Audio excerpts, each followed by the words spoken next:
Hey everybody, I want to give you a bit of sage advice so that when certain things happen post our biological children, we are able to get back up quicker because sometimes when they leave, it is not something we are prepared for. And short, sweet, and to the point, both of my daughters disconnected when they were 19. They were 18 months apart. And oldest one moved out when I was at work. Youngest one, I asked her to move in with her dad because it was not cohesive in our house, in my household at that time.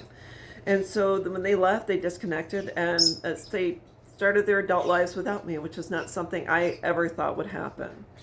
And I moved out, into a different place, and my daughters, they marched on, and the youngest daughter ended up getting married, having children, etc. I was not invited to anything. I don't know my grandkids. It's just the way it is. My oldest daughter moved out, and she's in a relationship, and that's just the way it is. So, anyways, the one thing you can do to lessen the blow is when your children move out and walk away is to make yourself available to be a mom to someone else or other people or a foster mom or hold babies at the hospital. If you still have love to give it. Invest in other people. And this time you don't have to give people money. It's just you're giving of yourself. So anyways, a number of years ago, I think 10 years ago, I was renting an apartment and I lived next door to this really nice family, and I became an extra mom to their daughter. She calls me mom. I love her. She's in college. She's going to be a teacher, and eventually someday through her, I will have grandchildren. Also, I'm a stepmom. My stepson is a really nice young man, just a wonderful person. And eventually, when he gets married and has children, I'll be a grandma to his children. So instead of sitting around being sad, you can be proactive and continue to volunteer in the community. You can give your love to other people. And I'll tell you why this has helped me immensely.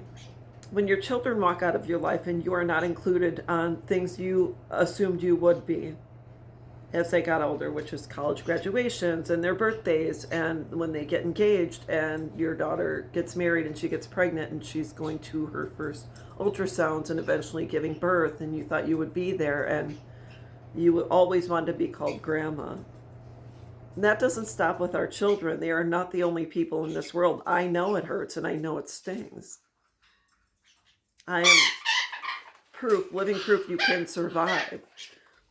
But you have to decide you are not going to roll over and play dead. You're not an animal. So therefore, when your children are gone, it gives you an opportunity to take some time to yourself and then go out there and live. If you go to the grocery store, I'm sure you'll see kids there, young teenagers and 19, 20-year-olds working. I mean, you can strike up a conversation and that's it. And if it's their birthday or you get to be friends with them, you just chit chat and get to know one another. Get them something for their birthday. Just say, hey, you're great. Here you go. I you've been kind to me, and there you go. So, anyways, don't sit around. We don't have to play dead.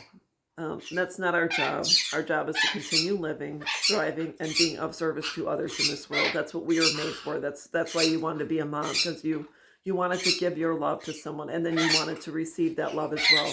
Don't stop. It doesn't stop with your children. And that's all there is to it. I hope you have a great day, and I will be back.